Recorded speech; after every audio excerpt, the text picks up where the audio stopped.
Any comments po sa nangyari sa yung malawakang protesta last September 21? Parang ano yan, concrete manifestation ng mga sentimento ng mga tao.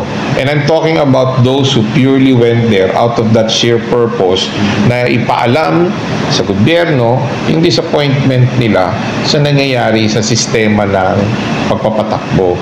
So, yun ang nire-refer ko yung mga taong purely went there with no political or other intentions but to convey their disappointment sa nangyayaring setup natin, and the news that would come out every day, elaborating the systemic corruption na nangyayari sa setup ng mga ibang ahensya ng gobyerno. Yung tungkol po dun siya, kasi nung medyo hapon gabi na, hindi komento mo dito sa mga kabataan na... You're talking about which rally? Yung doon naman sa recto na. Ay, sa Manila, yung may violence? Well, anong gusto mong sa akin? Abay, that's not something that we can just let pass, no? Hindi, at least sa party ko, hindi pwede yan.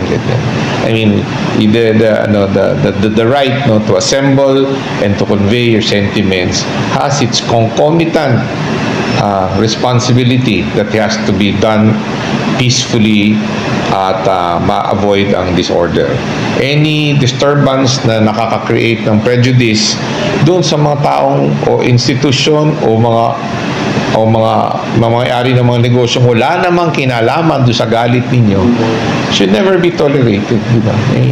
Kanya nga may gobyerno to protect them kung tayo mismo we will not be able to put down our foot at sabihin natin na may limits lahat yan, ba't nandito tayo, di ba? We are supposed to be the bastions of order.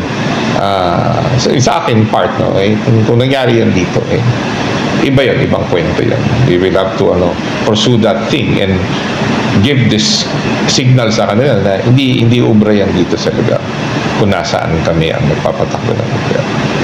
Pero sa palagay mo, nagpudyo kaya sa kanila talagang gawa ng mga hindi lang makakita? Will my opinion matter? I mean, di ba? No, it will not. It will not matter because everything will just be speculative. Di ba?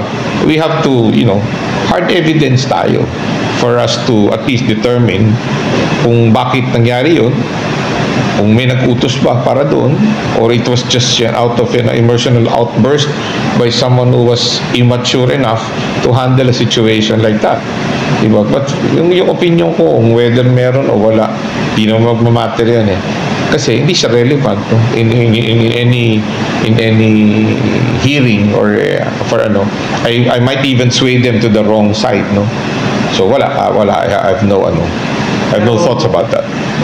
Yung payo niyo po sa mga magpapatuloy pa rin, sabi nga ay tuloy pa rin yung mga dokumento po sa comment sa'yo. I guess it would be necessary if they want to pursue something to its logical conclusion. Kasi yung one-time, big-time thing, if it does not, affect or make government now think the way they do, then there has to be maybe a series of actions, no, that would have to that would at least spawn a more conscious effort on the part of the government institution to address this squarely and swiftly. Diba? Kasi yung situation kasi after the rally, what do people expect?